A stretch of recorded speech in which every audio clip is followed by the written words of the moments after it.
Исәнмесез? Эфирда яңалыклар вакыты, студияда Линия Хәсәншина. Ознакайда урып җыю алдыннан техника әзерлеген, игеннәрнең торышын тикшерәләр. Басуларга караганда безнең бу елның Аллага шөкер погода әйбәт кенә килде. Башта куркынычлар булса да, салкыннар тигән булса да, безнең рәтләнеп киттеләр бүгенге көндә.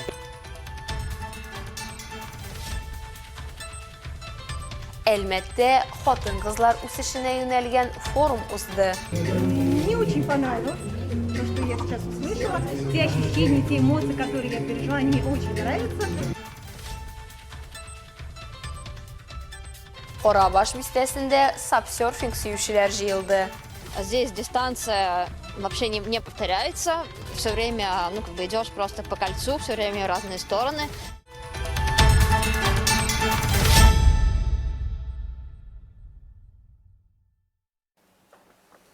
Татарстанда урак өсте башланды. Татар информ мәгълүмат агентлыгы хәбәр иткәнчә, кайбер хуҗалыклар көзге культураларны суктыра башлаган. Моңа июльнең соңгы 2 атнасында күзәтелгән эссе һава торышы сәбәпче, ди белгечләр. Шуңа бәйле рәвештә Сарман, Буа, Әлки, Мөслим районнарының кайбер хуҗалыклары көзге культураларны сайлап урып җыюга керешкән. Татарстан Республикасы буенча Россия авыл хуҗалыгы үзәге хезмәте мәгълүматлары буенча күп кенә кырларда ашлыкның дымлылыгы 24-47% тәшкил итә. Шул ук вакытта дымлылык 16%-ка кадәр кимегән айрым кишәрлекләр дә бар. Татарстан хуҗалыкларында 387 киптерү комплексы бар. Аларның барысы да әзерлек стадиясендә. Быел республикада 1,3 миллион гектар бөртекле культура, 482 мең гектар майлы культура, 55 мең гектар шикәр чөгендере һәм 6,3 мең гектар бәрәңге һәм яшелчә җыясы булачак. Ознакай районы игенчеләре 10 көннән уракка төшәләр. Бу уңайдан район хуҗалыкларында комбайннар парады узды. Бу хакта тулырак мәгълүмат Ознакайдагы махсус хәбәрчебез Илмира Шәрифуллина материалында. Урып җыю алдыннан техникаларның әзерлеген тикшерү, игеннәрнең торышын карап чыгу инде гадәткә керде. Мондый чараның төп максаты булып, урып җыюны сыйфатлы, югалтуларсыз, кыска вакыт эчендә башкарып чыгу тора. Парадта катнашкан һәрбер комбайн комиссия тарафыннан җентекләп тикшерелде. Комиссия составында республиканың авыл хуҗалыгы һәм азык-төлек министрлыгының техник тәэмин итү бүлеге җитәкчесе Илнар Габбасов, район советының аппарат җитәкчесе Айдар Халиуллин, авыл хуҗалыгы идарәсе белгечләре эшләделәр. Алар Союз Агро, Марс, Агрофирма Ознакай, Тукай һәм башка хуҗалыкларда булдылар. Актүбә төбәк җитештерү комплексы җитәкчесе Илнар Тимербаев урып җыю эшенә керешергә әзер булуларын билгеләп узды. Бүгенге көндә без үзебез күрәбез комбайннар әзерлекне 13 комбайн бүгенге көндә 95% әзер, чыгарга полностью энергоемкий комбайннарга бөтен запчастьлар бар, вакытында сатып алдык, ремонтладык.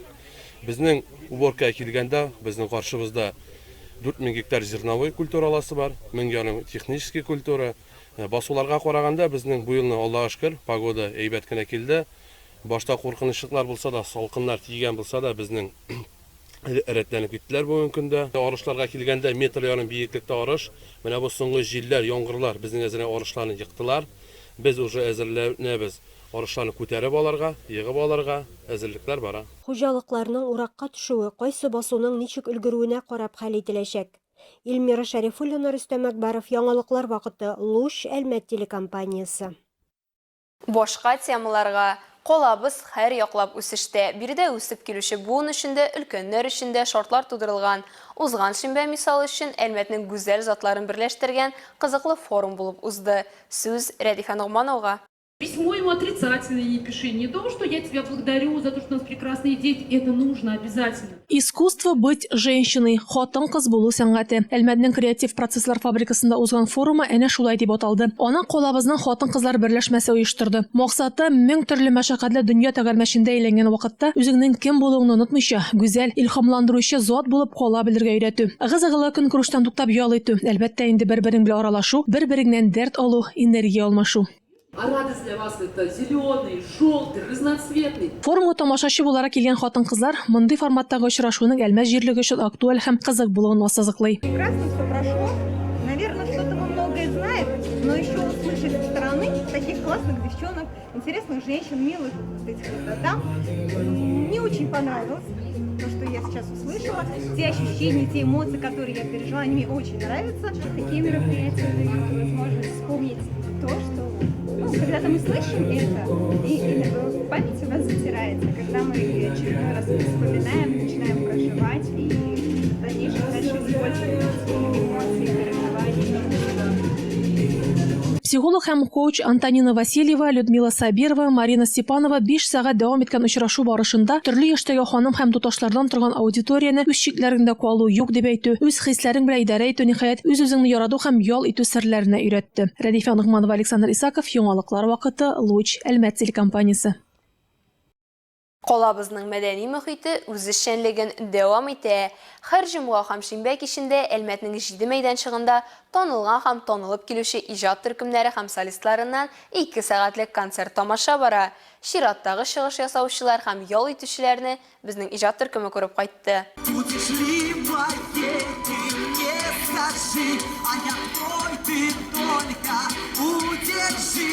Александр Головин Татнефть профсоюз тарафынан уздырылган талантлар фестивале лауреаты. Ул Бөгелмәдән шәһәрнең мәдәни мөхите проекты белән күптән таныш. Бу юлы да ул үз тамашачыларын Каракүз скверында тапты.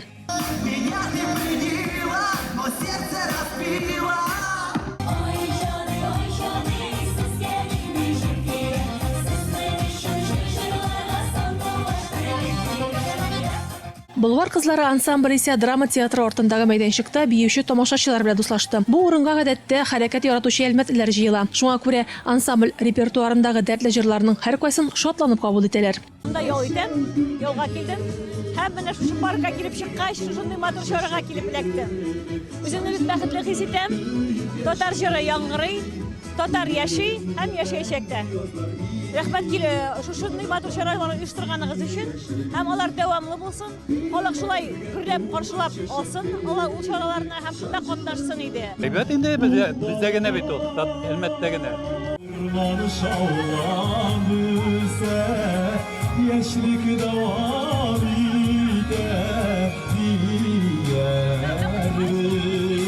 Руслан Габбасов Нәҗип Җиһанов исемендәге Казан дәүләт консерваториясын тәмамлап үз иҗат юлыннан баручы яшь җырчы. Әлмәттә ул беренче тапкыр калабызны да аның тамашачысында проектында яратып кабул иткән. Бик зур рәхмәт оештыручыларга, шундый матур, шундый яшел Әлмәт шәһәрендә бик зур рәхмәт һәм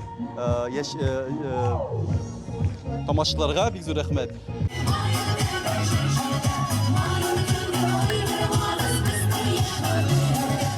Калабызның төрле почмакларында уза торган мәдәни мөхит проектының һәрвакыт яңа башкаручысы һәм шушы башкаручыларга мөкибән китеп рәхәтләнеп ял итә торган үз тамашачылары бар.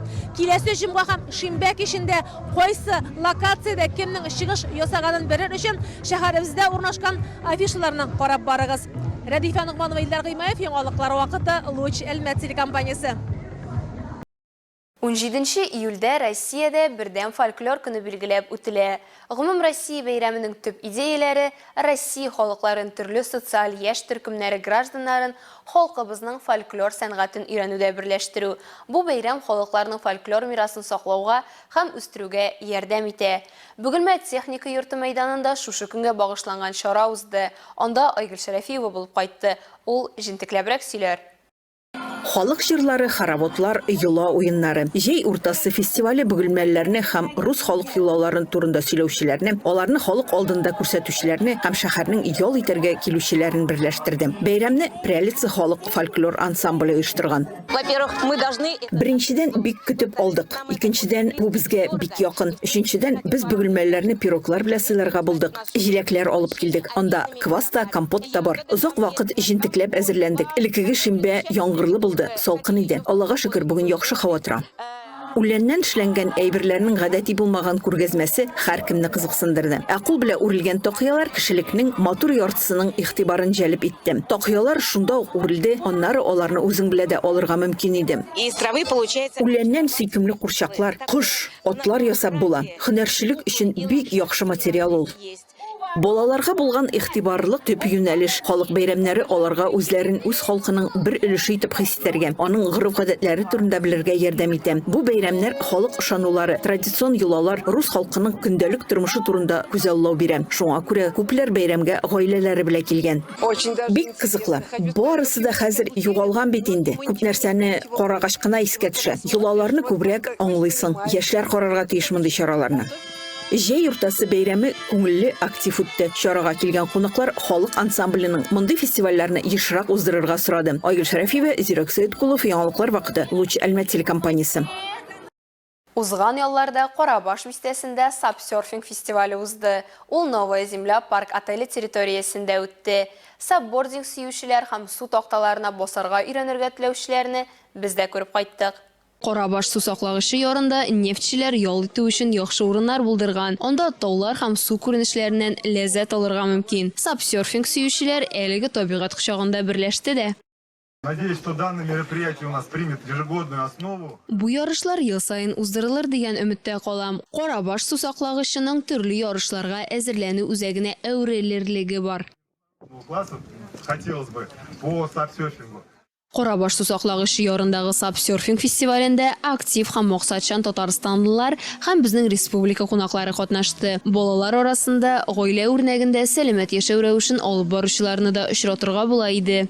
Мы все вместе живем в стиле эко, ведем здоровый образ жизни, и сапборд – это незаменимая часть нашей жизни в стиле эко.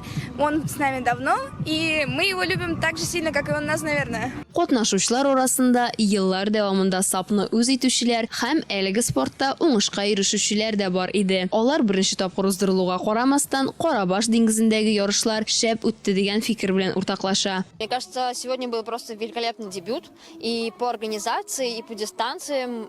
Мне понравилось, как организованы были 10 километров, что там не ходишь туда-сюда много кругов.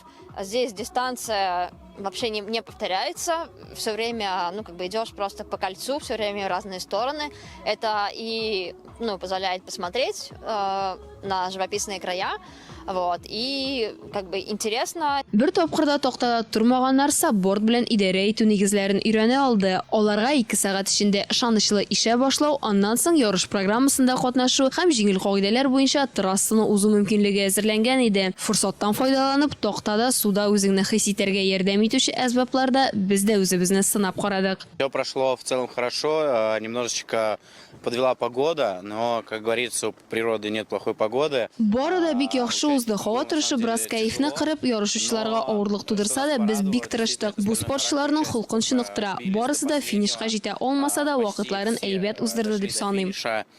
В целом очень-очень классно. Спасибо, естественно, участникам, в первую очередь, что они приехали, то, что они прошли эту дистанцию достаточно непростую. Әлегә шулар, Миллина Хәсән шыны һәм монтаж операторы Булат Усманов сезнең белән сау булашабыз. Исәнмесез булыгыз.